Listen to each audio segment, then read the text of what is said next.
To the woman who fed me, raised me, and showed me exactly who I never want to be. A failure, just like her.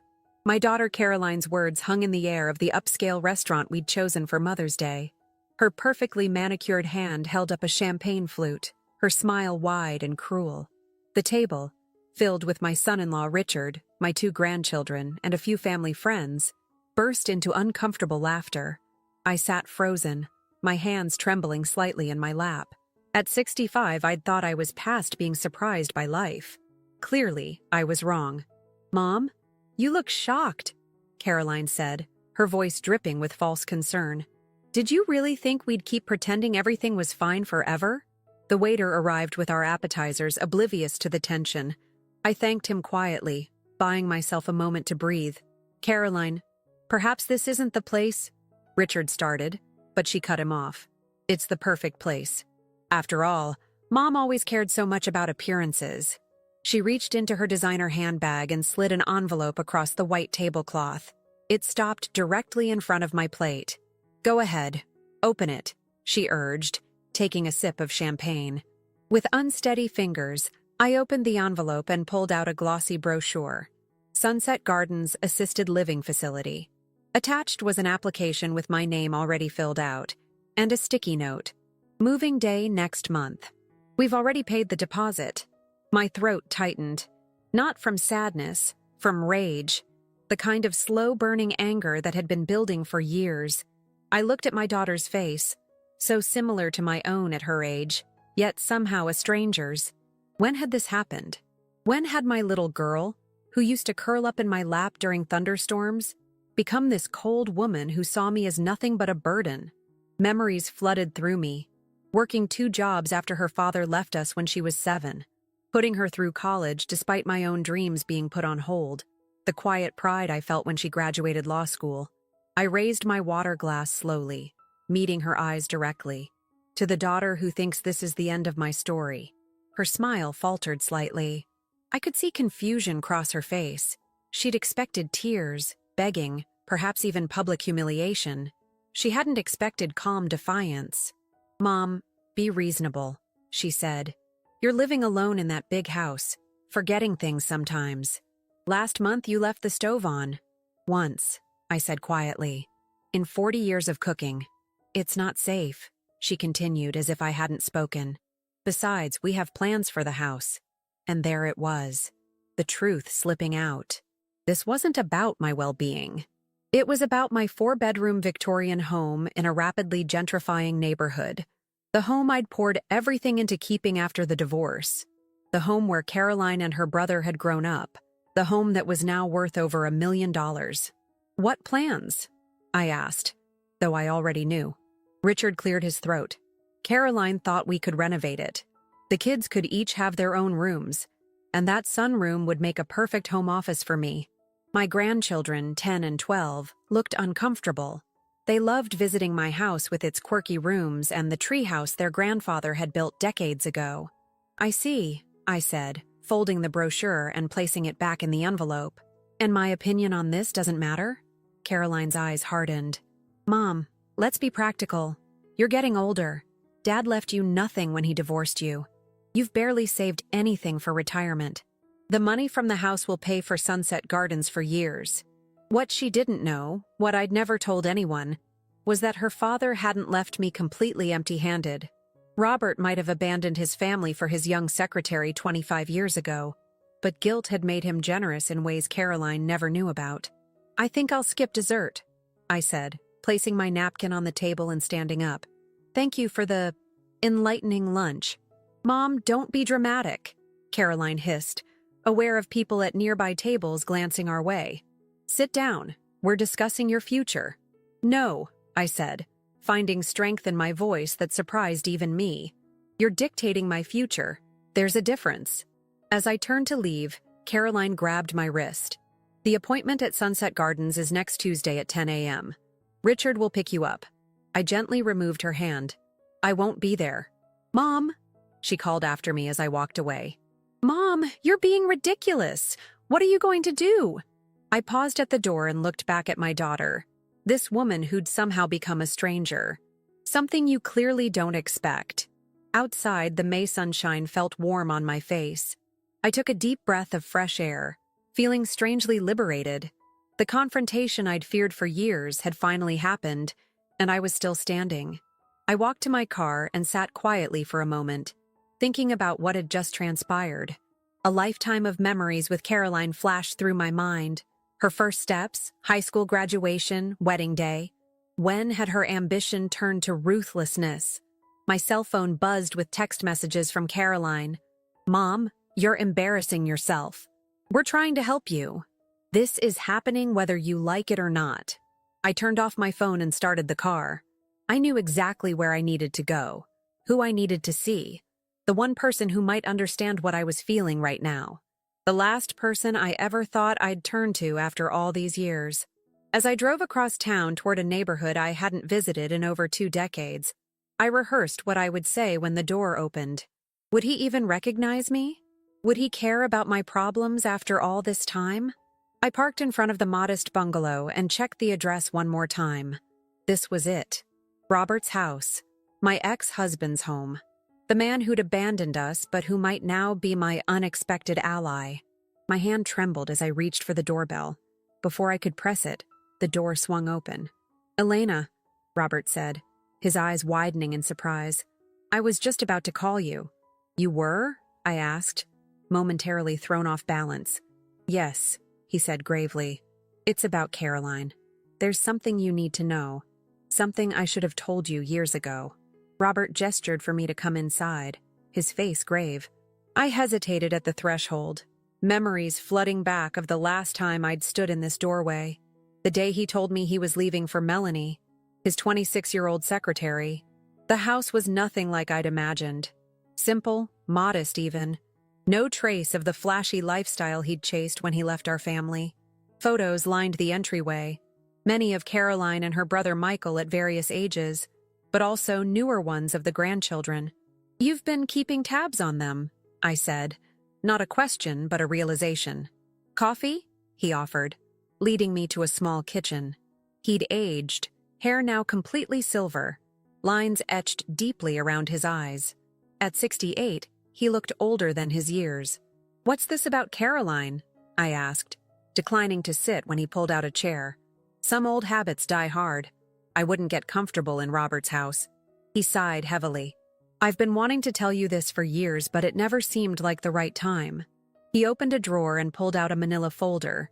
"About 15 years ago, Caroline came to me for money. A lot of money." "For what?" I asked, finally taking the seat he offered. "She said she was starting a design business, needed capital." He pushed the folder toward me. "I gave her $200,000. I leafed through bank statements and a notarized loan agreement. This was right after she finished law school." "Yes, but Elena, there was never any business. She used that money for her and Richard's first house, that place in Oakwood Hills. She lied to me." I wasn't surprised Caroline had approached her father for money. They'd maintained a relationship over the years, even if it was primarily transactional. What shocked me was the betrayal of him as well. "There's more," Robert continued. 3 years ago, she came back asking for another loan. For the children's education fund, she claimed. I gave her another $100,000. "Let me guess," I said, bitter understanding dawning. "No education fund. Luxury cars and that vacation home in Lake Geneva." Robert's voice cracked slightly. "I'm not innocent in any of this, Elena. I know that. When I left you and the kids, I tried to ease my guilt by giving Caroline whatever she wanted. I never set boundaries. Why are you telling me this now?" "Because she came to see me last week." He pulled out another document. "She wanted me to sign this. It's a statement claiming you're mentally incompetent, that you need to be in assisted living. She said you've been forgetting things, becoming paranoid." My hands shook as I read the paper. This is dated 3 months ago. "She's been planning this for a while, Elena. The nursing home, taking your house, all of it.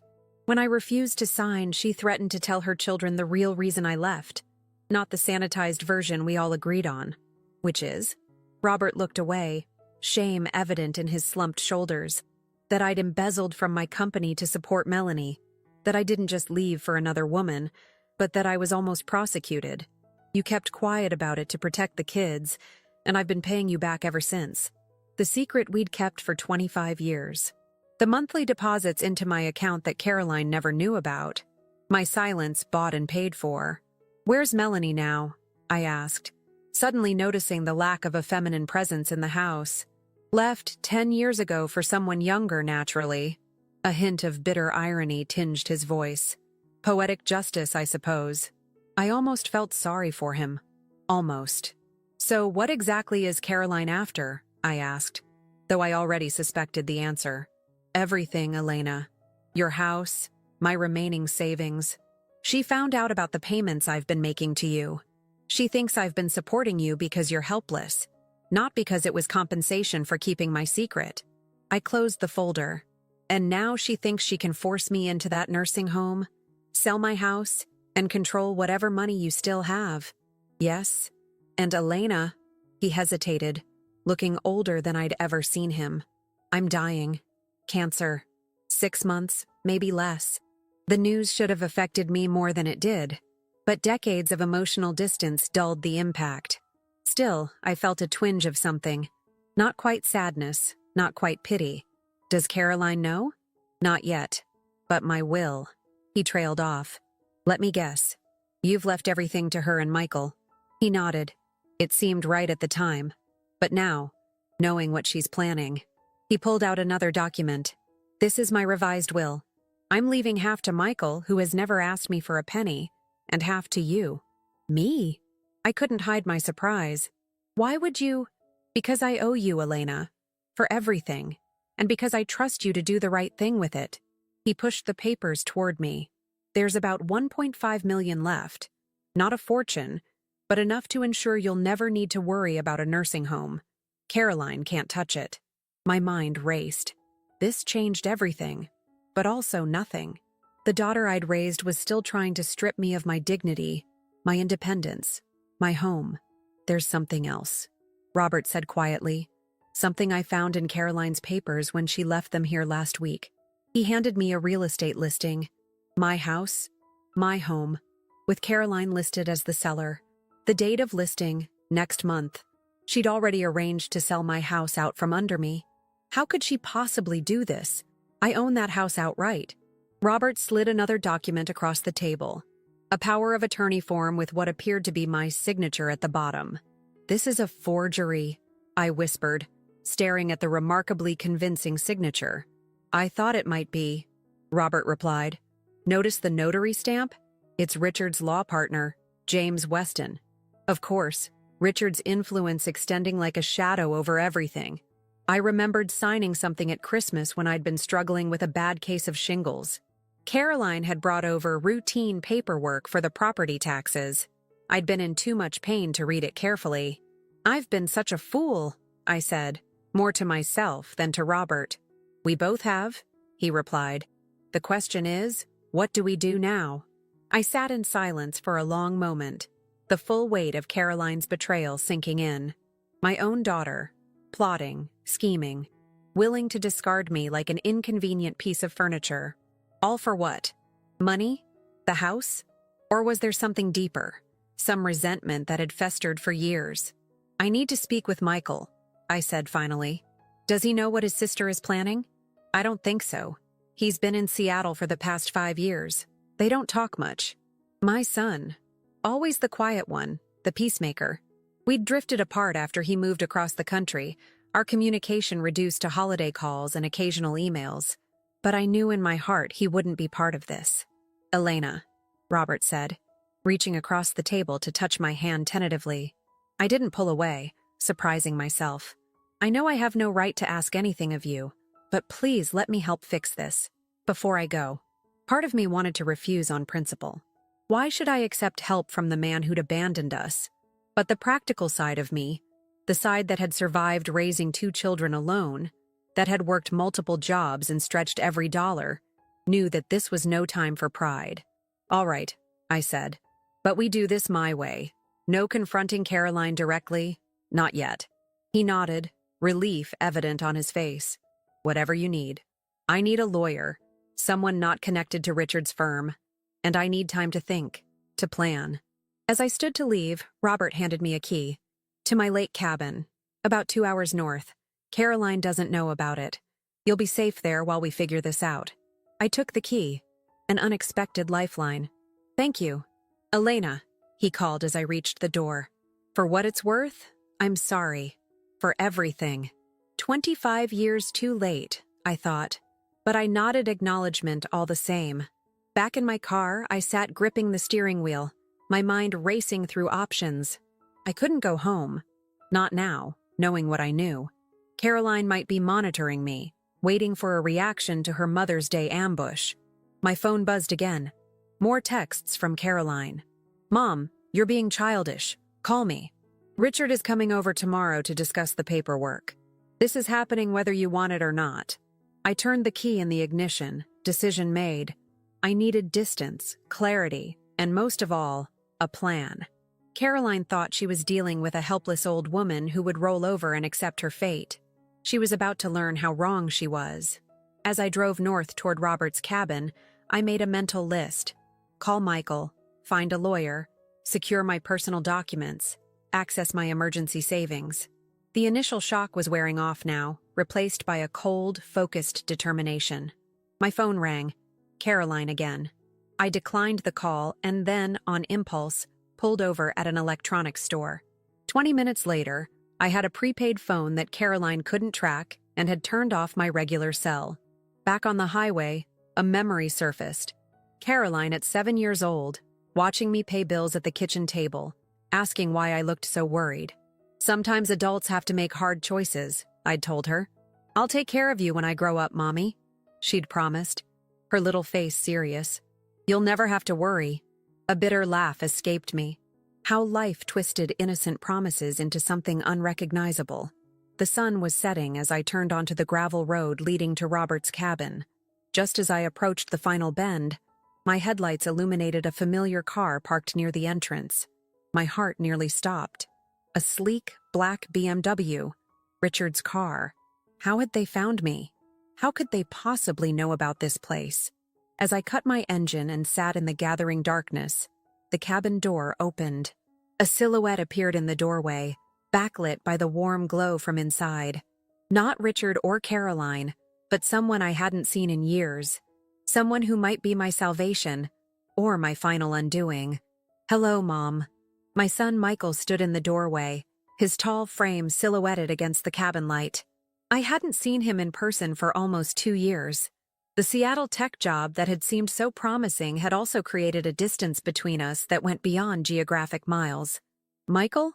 I whispered, almost afraid he might disappear. How did you— Dad called me, he said, stepping outside and walking toward my car. He explained everything. Relief and caution warred within me. I'd always worried that Michael sided more with his father after the divorce, maintaining a cordial but distant relationship with me. You drove all the way from Seattle? I asked as he opened my car door. Flew. Landed 3 hours ago. He helped me with my hastily packed bag. Dad gave me the keys to this place years ago. I've come here sometimes to think. The cabin was warm, pine-scented, with a fire crackling in the stone fireplace. Simple furnishings, nothing extravagant. A far cry from the ostentatious lifestyle Robert had pursued after leaving us. I've made some calls, Michael said, gesturing for me to sit in a worn leather armchair. Lisa is flying in tomorrow. Lisa? I hadn't heard that name in years. My daughter-in-law, or rather Michael's ex-wife. They'd divorced amicably 5 years ago, but I'd always had a special bond with Lisa. A family law attorney with a razor-sharp mind and an equally sharp tongue. She's the best lawyer I know, Michael explained, handing me a mug of tea. And she still cares about you, Mom. She was furious when I told her what Caroline is trying to pull. I cupped the warm mug in my hands, studying my son's face. At 38, he looked more like his father than ever. The same strong jawline, the contemplative eyes. But there was a gentleness Robert had never possessed. Tell me everything, he said, from the beginning. So I did. The gradual distancing from Caroline over the years. The subtle comments about my memory, my competence, the Mother's Day ambush, the nursing home brochure. Finding out about the forged power of attorney and the pending house sale. Michael listened without interrupting, his expression growing darker with each revelation. When I finished, he was silent for a long moment. I knew Caroline had changed, he finally said. But this is criminal. She's your sister, Michael. And you're my mother. He leaned forward, his voice low and determined. Caroline crossed a line. Several lines. She's not getting away with this. The old me, the peacekeeper, the conciliator, would have tried to soften his anger, to find excuses for Caroline's behavior. But that version of me seemed to have disappeared somewhere between the restaurant and Robert's house. What's the plan? I asked instead. Michael pulled out his laptop. First, we document everything.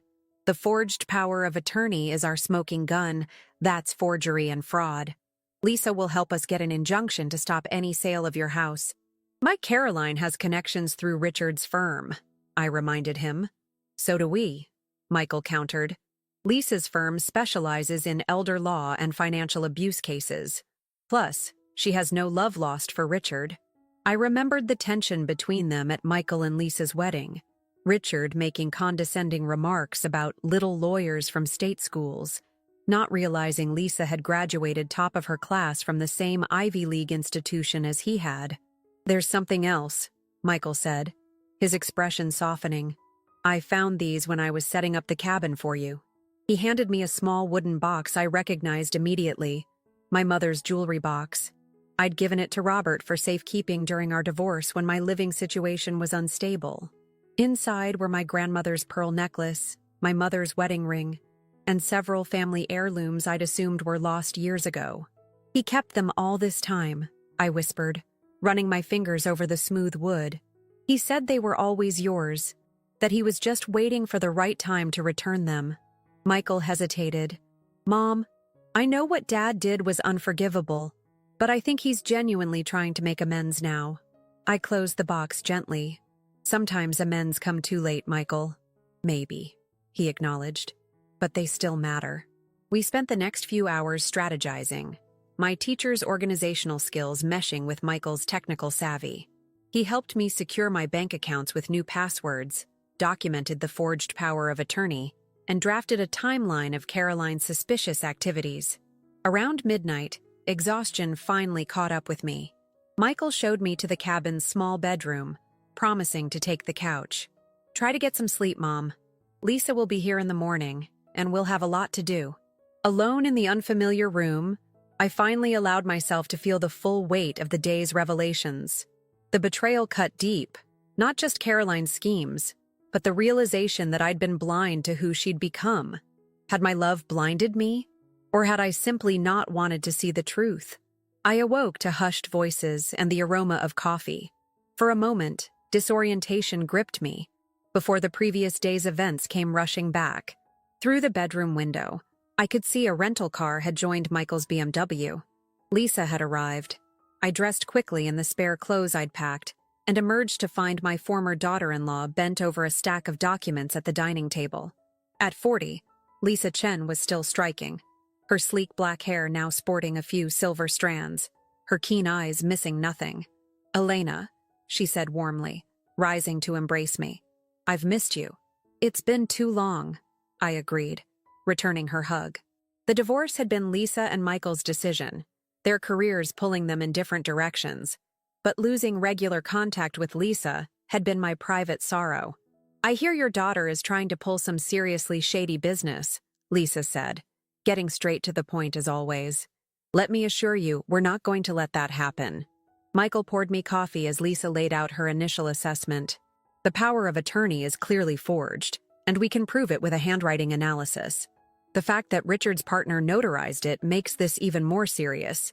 That's an ethics violation that could threaten his bar license. What about my house? I asked. I've already filed an emergency injunction to prevent any sale, Lisa said. But we need to move quickly. Based on what Michael told me, Caroline and Richard are planning to move forward regardless of your wishes. My phone, the new prepaid one, buzzed with a text from Michael's phone. He'd been monitoring my regular cell phone remotely. Caroline's called you 17 times since yesterday, he reported, and left 6 messages. The last one says they're filing a missing persons report if they don't hear from you by noon. Let them, Lisa said with a hint of satisfaction. That actually works in our favor. When you show up safe and sound with legal representation, it makes them look either incompetent or manipulative. The cabin door opened and Robert entered carrying grocery bags. He nodded awkwardly to Michael and Lisa before addressing me. How are you holding up, Elena? Better than expected, I admitted. The anger was still there, but it had transformed into something more focused, more purposeful. I've been thinking, Robert said, setting down the bags, about the money I've been paying you all these years. Dad, maybe now isn't the time, Michael began, but I gestured for him to wait. What about it, Robert? We've always called it maintenance, but legally it's been more of a private arrangement. Nothing court-ordered. He glanced at Lisa. Would it be possible to reclassify those payments? Make them official somehow? Backdated? Lisa's eyes narrowed thoughtfully. What are you thinking? If those payments were officially part of a divorce settlement, they'd be harder for Caroline to challenge, right? And they'd establish a long history of financial support that contradicts her claim that Elena is destitute and needs her house sold. Lisa's expression shifted to respect. That's actually quite smart. We'd need to file an amended divorce decree, but given that both parties consent, it's doable. I studied my ex-husband, this man I'd once loved, then hated, and now viewed with complicated resignation. Why are you really doing this, Robert? He met my gaze directly. Because it's right, because I owe you, and because Caroline needs to learn that there are consequences to manipulation and deceit. A lesson I should have taught her long ago. The four of us worked through the morning, building our strategy piece by piece. Lisa's legal expertise, Michael's technological skills, Robert's financial resources, and my intimate knowledge of Caroline's patterns all combining into something formidable. Around noon, Lisa's phone rang.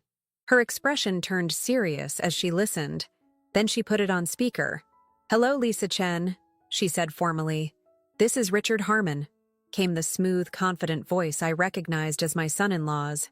I understand you filed some kind of injunction regarding property belonging to my mother-in-law. That's correct, Lisa replied coolly. I'm representing Elena Wilson in this matter. A pause, then, I think there's been a misunderstanding. My wife and I are simply trying to help Elena transition to assisted living. She's been having episodes, memory issues. We're concerned about her safety. Interesting, Lisa said. And does helping her typically involve forging her signature on a power of attorney and listing her house for sale without her knowledge? Another, longer pause. I don't know what Elena has told you, but I assure you, everything we've done has been with her best interests in mind. Then you won't mind explaining that to the judge at our emergency hearing tomorrow morning. Oh, and to the Bar Association Ethics Committee when I file my complaint about your partner's notarization of falsified documents. Richard's tone shifted, hardened. You're making a serious mistake, Lisa. Caroline and I are trying to protect Elena from herself. If you're enabling her delusions, save it for court, Richard, Lisa cut in. And let Caroline know that her mother is perfectly fine, just not where you can manipulate and defraud her. She ended the call and looked at me. They'll try to paint you as confused, possibly even mentally compromised. We need to be ready for that. I've already scheduled an independent cognitive assessment for tomorrow morning before the hearing, Michael said. The doctor is a specialist who testifies in elder law cases. I felt a strange mix of emotions, anxiety about the confrontation ahead, anger at Caroline's betrayal, but most surprisingly, a growing sense of excitement. For the first time in years, perhaps decades, I wasn't just reacting to life's challenges, I was taking control. There's something else we should consider, I said, an idea taking shape. Caroline doesn't know about Robert's cancer diagnosis or his revised will. No, Robert confirmed. And she doesn't know about the documentation I've kept of her false loan requests either. We could use that, I suggested. Not as our first move, but as leverage if needed. Lisa looked impressed. You're thinking strategically, Elena. Good. Michael's laptop chimed with an alert. His expression darkened as he read the screen. What is it? I asked. They've escalated, he said grimly. Caroline just had the utilities shut off at your house and changed the locks. They're moving faster than we anticipated. Can they do that? I asked Lisa. Not legally, no. But they're trying to create a fait accompli, making it impossible for you to return home. Robert stood abruptly. We need to move now then, before they can do any more damage. Agreed, Lisa said, gathering her documents. Elena, are you ready for this?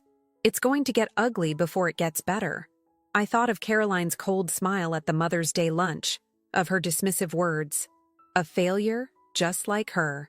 I thought of the decades I'd spent supporting her, believing in her, loving her despite her growing ambition and materialism. Yes, I said, straightening my shoulders. I'm more than ready. As we prepared to leave the cabin, Michael pulled me aside. Mom, there's something else you should know. Something Dad didn't tell you. My heart sank. What is it? It's about Caroline's husband, Richard. Dad found something while looking through their loan documents. Michael hesitated. Tax records showing that Richard's law firm is in serious financial trouble. They've been hiding assets, taking out massive loans. I think Caroline isn't just being greedy. She's desperate. Desperate enough to destroy her mother? I asked, the hurt still fresh. Desperate people justify terrible things. Michael said quietly. It doesn't excuse what she's doing, but it might explain it. As we drove away from the cabin, I watched the peaceful lake recede in the side mirror. Ahead lay confrontation, painful truths, and the final unraveling of my relationship with my daughter. But for the first time in years, I felt a sense of purpose and clarity. Caroline had raised her glass to my failure, not realizing her words would become the catalyst for my reclamation. She thought she was writing the end of my story. She was about to discover it was merely the beginning of a new chapter. The courthouse steps seemed steeper than I remembered from my teaching days when I'd occasionally been called to testify in family court matters. Lisa walked beside me, her navy suit and confident stride a sharp contrast to my more casual attire.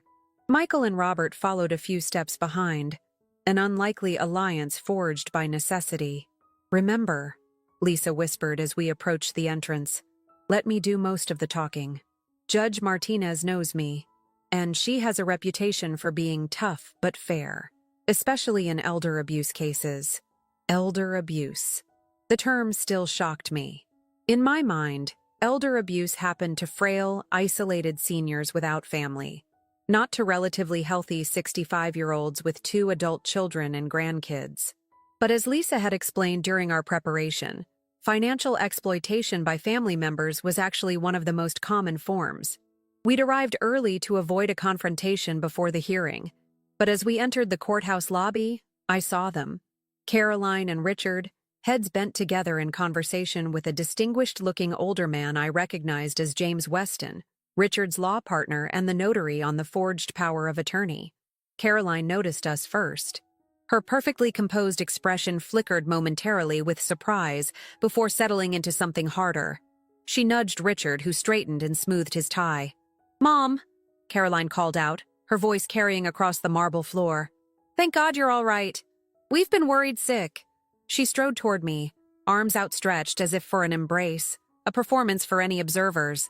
I stood my ground, making no move to meet her halfway. "Save the theatrics, Caroline," I said quietly. "They won't work anymore." Her arms fell to her sides, her mask slipping just enough to reveal the calculation beneath. "What's going on? Dad? Michael? What are you both doing here?" Her eyes narrowed at Lisa.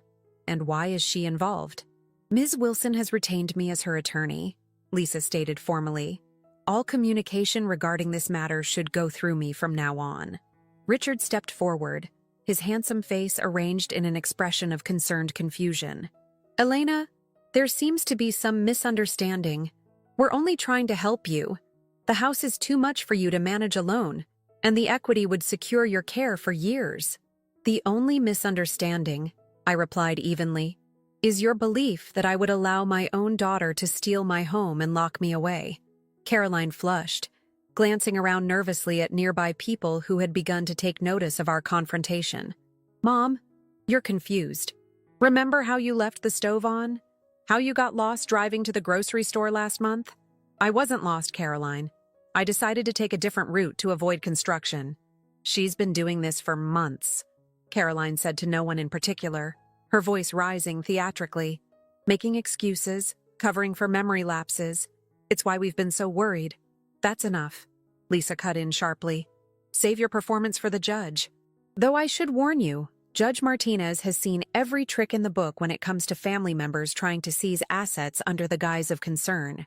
Richard placed a restraining hand on Caroline's arm, murmuring something in her ear. Her face hardened as she looked from me to Robert. So this is how it's going to be? You're all ganging up against me when I'm just trying to protect Mom's future? No, Caroline, I said, finding strength in the truth. You're trying to protect your future at my expense. The house, the power of attorney, the nursing home. It was never about my welfare. Her eyes flashed dangerously. You have no idea what you're talking about.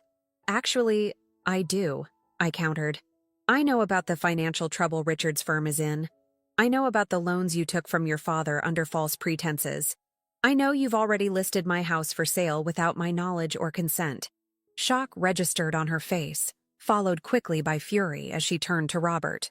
You had no right to share that information. He had every right, Michael interjected, just as Mom has every right to defend herself against your schemes. Before Caroline could respond, a bailiff called our case number. As we turned toward the courtroom, I caught a glimpse of uncertainty on my daughter's face, the first crack in her confident facade. Inside the courtroom, Judge Martinez, a stern-looking woman in her 60s with silver-streaked dark hair, surveyed all parties with shrewd eyes. After the initial formalities, Lisa presented our case succinctly: the forged power of attorney, the unauthorized house listing, the pattern of Caroline undermining my independence and autonomy. When it was Richard's turn to speak for their side, he adopted a tone of reasonable concern. Your Honor, we understand how this might appear, but we've been increasingly worried about Mrs. Wilson's cognitive state. The power of attorney was prepared as a precautionary measure, with her best interests at heart. And was Mrs. Wilson present when this document was notarized?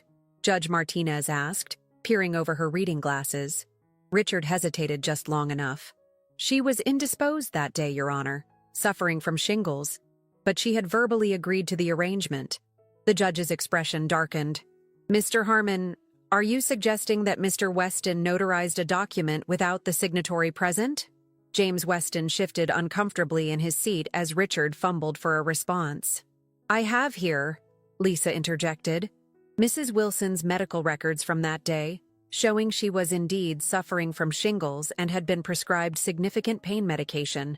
I also have the results of a comprehensive cognitive assessment performed yesterday, confirming that Mrs. Wilson is fully competent and shows no signs of cognitive impairment. Judge Martinez reviewed the documents carefully before turning her gaze to Caroline. Ms. Harmon, would you care to explain why you took it upon yourself to list your mother's home for sale without her knowledge? Caroline straightened, smoothing her expression into one of daughterly concern. Your Honor, my mother has been showing signs of financial instability. The house requires maintenance she can't manage. We believed the best course of action was to help transition her to assisted living where she would be safe and properly cared for. And the proceeds from the house sale, the judge pressed, would be held in trust for her care, Caroline replied smoothly. With you as trustee, I presume? As her daughter, it seemed appropriate. Judge Martinez set down her pen and folded her hands. Mrs. Wilson, would you like to respond to your daughter's assessment of your situation? All eyes turned to me. I stood, my hands steady, my voice clear. Your Honor, I have lived independently and managed my finances successfully for over 25 years since my divorce. I am retired, but financially secure. My home is paid for, I have savings, and I receive both a teacher's pension and regular support payments from my ex-husband. I am neither incapable nor destitute. I paused, looking directly at Caroline. My daughter's actions were not motivated by concern for my welfare, but by her own financial interests. She and her husband took steps to seize control of my assets without my knowledge or consent, using a forged document to do so. The hearing continued for another hour, with financial records presented, testimonies given. Robert confirmed the payments he'd been making to me for years, now officially documented as part of an amended divorce settlement. The medical specialist testified to my cognitive health. Michael provided evidence of the unauthorized changes to my house locks and utilities. Throughout it all, I watched Caroline's expression shift from confident to concerned to something close to panic as the weight of evidence mounted against her. Richard maintained his composure better, but the tightness around his eyes betrayed his growing awareness that their plan was unraveling. When Judge Martinez finally delivered her ruling, her words fell like hammer blows. The court finds clear evidence of attempted financial exploitation. The power of attorney is hereby invalidated. An injunction is granted preventing any sale of Mrs. Wilson's property without her explicit verified consent. Furthermore, I am referring this matter to the District Attorney's Office for potential criminal charges of forgery and fraud, as well as to the State Bar Association for ethics violations related to the improper notarization. She fixed Caroline and Richard with a stern look. You should both consider yourselves fortunate that Mrs. Wilson has not pressed for immediate prosecution. As we rose at the judge's dismissal, I caught Caroline's eye across the courtroom. The confident, calculating daughter who had raised a toast to my failure was gone, replaced by a woman whose carefully constructed world was crumbling around her. Outside in the corridor, Lisa squeezed my arm supportively. Phase 1 complete. You did wonderfully, Elena. What now? I asked, feeling strangely hollow despite our victory. Now, Michael said, we go home and make sure they haven't done any permanent damage. Home. The word carried both comfort and unease. The locks were changed, the utilities shut off, and more importantly, the sanctuary I'd created for myself had been violated by my own daughter's betrayal. As we walked toward the exit, a voice called out behind us. Mom, wait! I turned to see Caroline hurrying after us, alone. Richard was nowhere in sight. Her designer suit was slightly rumpled now, her perfect hair coming loose. For a moment, I caught a glimpse of vulnerability that reminded me of the little girl she'd once been. Please, she said, her voice lacking its usual confidence. We need to talk. We need to talk, Caroline repeated, her voice lacking its usual commanding tone. I glanced at Lisa, who nodded slightly. We'll wait by the car, she said, guiding Michael and Robert toward the exit. When we were alone in the corridor, Caroline and I moved to a quiet alcove near a window. The afternoon sun cast long shadows across the marble floor. For a moment, neither of us spoke. Richard's gone to call our attorney, she finally said, her eyes not quite meeting mine. I thought James Weston was your attorney? Not anymore. She smoothed her skirt, a nervous gesture I recognized from her childhood. He's afraid of being disbarred over the notarization issue. He's withdrawn from the case. I studied my daughter's face. This person who'd been willing to strip me of my dignity, my independence, my home. The anger was still there, simmering beneath the surface, but now mingled with something unexpected. Pity. Why, Caroline? I asked simply. She flinched at the directness of the question. You wouldn't understand. Try me. She sighed, leaning against the window ledge. Richard's firm is in trouble. Deep trouble. Bad investments. A few cases that went sideways. We've been keeping up appearances, but we're drowning in debt. So you decided to solve your problems by taking my house? By forcing me into a nursing home? It wasn't like that. Not at first. A hint of defiance crept back into her voice. We really were concerned about you living alone. The plan was for you to move in with us temporarily while we renovated the house, then sell it at a profit. The nursing home idea came later, when you started pushing back. When I refused to be a convenient solution to your financial problems, I corrected. Caroline's shoulders slumped. You make it sound so calculated. Wasn't it? It was survival, she countered. Do you have any idea what it's like watching everything you've built crumble around you? The firm, our reputation, the children's private school tuitions? Actually, I do, I said quietly.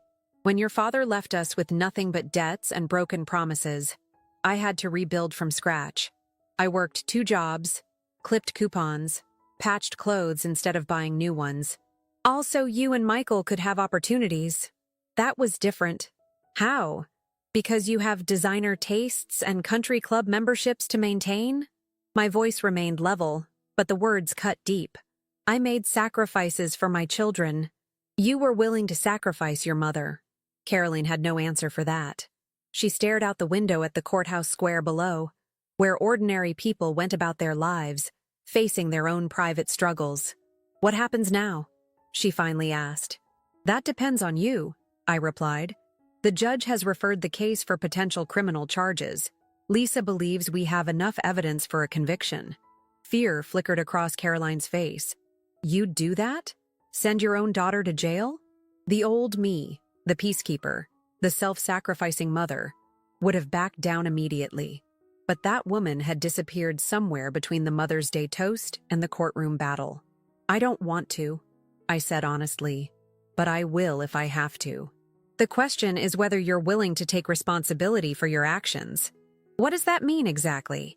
It means acknowledging what you did, making amends, accepting consequences. She laughed bitterly. And what would those consequences be? For starters, a formal apology. To me, to your father, to your brother. Then returning the money you took from your father under false pretenses. Finally, seeking help. Financial counseling at minimum. Therapy if you're willing. You want me to go to therapy? She sounded incredulous. I want you to understand why you thought it was acceptable to destroy your mother's life to maintain your lifestyle. Caroline pushed off from the window ledge, pacing the small alcove. And if I agree to all this, the criminal charges go away? I'll ask Lisa to pursue a civil resolution instead, I confirmed. But Caroline, this isn't just about avoiding jail time. This is about whether we have any relationship going forward. She stopped pacing, something vulnerable crossing her face. What does that mean? It means I'll always be your mother. But trust has been broken. Rebuilding it will take time and genuine effort on your part. And if I don't agree? Then we proceed with the criminal charges, and you face the consequences of your actions through the legal system. Caroline was silent for a long moment, the weight of the choice before her visible in her posture. I waited, giving her the space to make her decision. What about Richard? She finally asked. What about him? He was part of this too. Yes, he was, I acknowledged. His choices are his own, as are yours. Something shifted in her expression. A realization, perhaps, that she was standing at a crossroads. I need to think, she said, straightening her shoulders. Take all the time you need, I replied, moving toward the corridor. I'll be at home, my home, when you're ready to talk again. This ties. 3 months passed. The utilities were reconnected, the locks changed back, my life gradually returning to normal, though normal had taken on a new meaning. Robert's cancer treatment had begun, with mixed results. The prognosis remained grim, but he faced it with a dignity I wouldn't have expected from the man who'd abandoned his family decades ago. Michael visited regularly from Seattle, rebuilding our relationship one conversation at a time. As for Caroline, she'd made her choice the day after the hearing. Richard had wanted to fight the charges, to take his chances in court. Caroline had chosen differently. The apology came first, stiff and formal initially, but becoming more genuine as she talked. The financial restitution to Robert followed, along with her agreement to attend counseling, both for her financial decisions and for the deeper issues that had led to her behavior. Richard had filed for divorce a week later, unwilling to accept the path of accountability Caroline had chosen. His law firm was under investigation, his career in shambles. The grandchildren spent weekends with me now while Caroline worked to rebuild her life, taking a position at a small legal aid office, a far cry from the prestigious corporate law she'd practiced before. Today, she was coming for tea, a Sunday tradition we'd established during her journey toward amends. Our relationship remained fragile, measured in small moments of reconnection rather than the easy closeness we'd once shared. Trust was a seedling that required constant tending. The doorbell rang precisely at 3. Caroline was punctual as always. I opened the door to find her holding a small package and a manila envelope. "Hi, Mom," she said, the greeting still carrying a trace of awkwardness. "I brought scones from that bakery you like." "Come in," I replied, accepting the package. "The kettle's just boiled." In the kitchen, she watched as I arranged the scones on a plate, her eyes taking in the subtle changes I'd made to the house. New curtains, a different arrangement of furniture, small assertions of my continuing independence. "How's Dad?" she asked, accepting the cup of tea I offered. "About the same. The treatments are difficult, but he's determined." I didn't elaborate on the growing friendship that had developed between Robert and me. Not romance, but a kind of peace neither of us had expected to find. Caroline nodded, turning the envelope in her hands nervously. "I have something for you. From the counseling." She slid the envelope across the table, an echo of that Mother's Day lunch that seemed both recent and distant at the same time. Inside was a letter, handwritten on several pages. "It's everything I couldn't say out loud," she explained. "About why I did what I did. About the person I became without even realizing it. Dr. Sanderson suggested I write it all down." I set the letter aside for later, understanding its importance, but unwilling to shift the moment into heavier territory. "Thank you. I'll read it after you leave." "There's something else," she said, her voice steadier now. "I've been offered a position with the Elder Law Clinic. It's a huge pay cut from corporate law, but it feels right. Using my legal knowledge to prevent what I almost did to you." Pride, unexpected and warm, bloomed in my chest. That's wonderful, Caroline." "Is it?" Uncertainty clouded her features. "After everything?" "Redemption isn't about erasing the past," I said, finding wisdom in words I hadn't planned. "It's about creating a different future." Her eyes glistened with unshed tears. "I don't deserve your forgiveness." "Probably not," I agreed with gentle honesty. "But you're working to earn it, and that matters." We sipped our tea in a silence that felt, if not comfortable, at least less strained than before. "The kids miss the treehouse," she said eventually. "They were wondering if they could come over next weekend to play in it." "I'd like that," I replied. The grandchildren had been cautious around me at first, confused by the family turmoil. Gradually they'd relaxed, returning to the easy affection we'd always shared. As Caroline prepared to leave, she paused in the doorway. "Mom, can I ask you something?" "Of course." "That day at the restaurant, when I gave you the nursing home brochure, you said, 'To the daughter who thinks this is the end of my story.' You seemed so certain, even then. How did you know you'd find a way through?" I considered the question, reflecting on the woman I'd been before that moment. Competent, but complacent. Loving, but perhaps too willing to be taken advantage of. "I didn't," I admitted. But I knew I wasn't finished yet. After Caroline left, I sat on the porch swing, opening her letter. The pages contained raw, painful truths about her resentment of the sacrifices I'd made after the divorce, her terror of financial insecurity after witnessing my struggles, her determination to never be vulnerable the way I had been. Beneath the calculated actions was a wounded child who'd learned the wrong lessons from watching her mother's resilience.